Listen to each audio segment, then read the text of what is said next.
Griffis Tree Farm just outside of Norman, Oklahoma, and joining us today is Rusty Griffis, who is the co-owner with your brother, right? That's correct. Excellent. So we wanted to talk today about why you're using smart pots in a production facility here. One of the reasons we like it is because it has a great lateral root system, and also because of the space that that we grow in, it allows us to contain the root system. Okay. So when we dig the tree, we don't disturb the roots like like some of the ball and burlap. Well, and that's the thing. I think it's so different that you're growing in these pots, because a lot of times we think either buying bare root or balled and burlap, but this is a little bit of a different type of operation that you're doing this for. This is a little bit different than, there are some other folks in Oklahoma that grow this system as well. But again, we really like it because of the space saving and the containing of the roots. And when we dig the tree, we don't have to disturb the root system. Right, so you're literally just almost picking up the container and taking it to whoever purchased it then at that point. That is correct. So when we look down the row here, you can actually see some of the pots sticking up out of the ground. You've got drip irrigation on it, it looks like. I mean, that's a sizable tree you've got growing in what seems to be a smaller container. Yes, this is a 2-inch autumn blaze maple. When we start the tree out, we basically start it like this. It comes in a root maker pot, which keeps the root system from circling. So it's got the different steps on there. Right, and it allows the roots to not circle. And then when we plant those in our grow bag, the grow bag does the same thing. It allows the roots to come out sideways, but not deep. And so when we transplant this tree to the homeowner, then it allows the taproot to grow, and the tree will grow and prosper from there.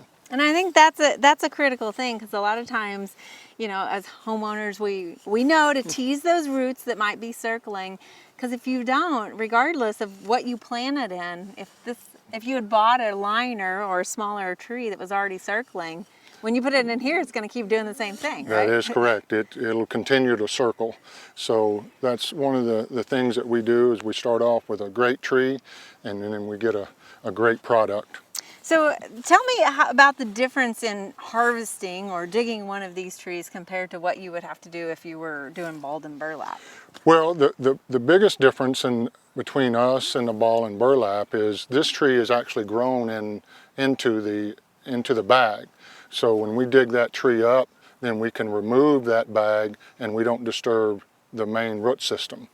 The ball and burlap is a great system, but a little bit different. Yeah, it's been used for hundreds of years. The thing is, with the ball and burlap, you can grow a lot bigger tree, but then you have to come and cut all the root system through the spade, and then you have to pull it up out of the ground, and then you wrap it in burlap and then wire. Okay. And that helps contain the root system, where this one is already contained. And I feel like a balled and burlap tree of this size, the root ball or what you would have to manage would be a little bit bigger. Is that correct? Yes, something like this for a ball and burlap would weigh probably 400 to 450 pounds. And this particular one would probably weigh 125 pounds. Okay. So it makes it very manageable for the homeowner, and it also makes it very manageable for us to be able to dig the tree up and take it into their backyard or their front yard. So we don't have to have any special equipment. Plus they don't have to, if they elect to plant it themselves, then they don't have to have any special equipment. Right, and that gives you that sort of instant gratification, Yes. but I know usually the root ball is the biggest concern about how much it weighs and how big it is. Exactly, and most of our clientele, 99.9% of it, is homeowners. So that's who we cater to, is to the homeowner.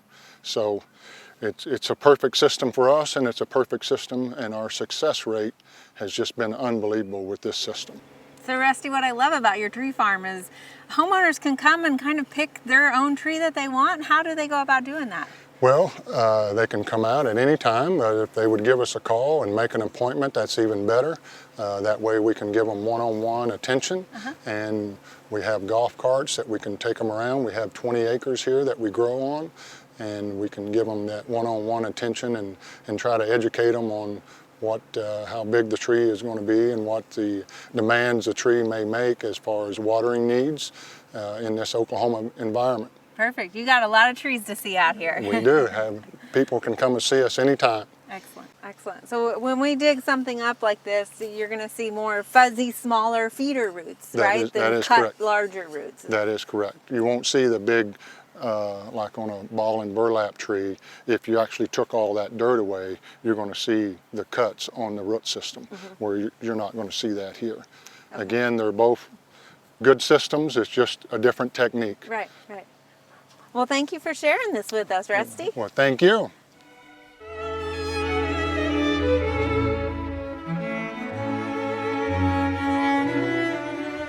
We hope you enjoyed this video. It's part of our Oklahoma Gardening YouTube channel. You can also find even more videos on our OK Gardening Classics YouTube channel. And join us on social media for great gardening tips, photos, and discussion.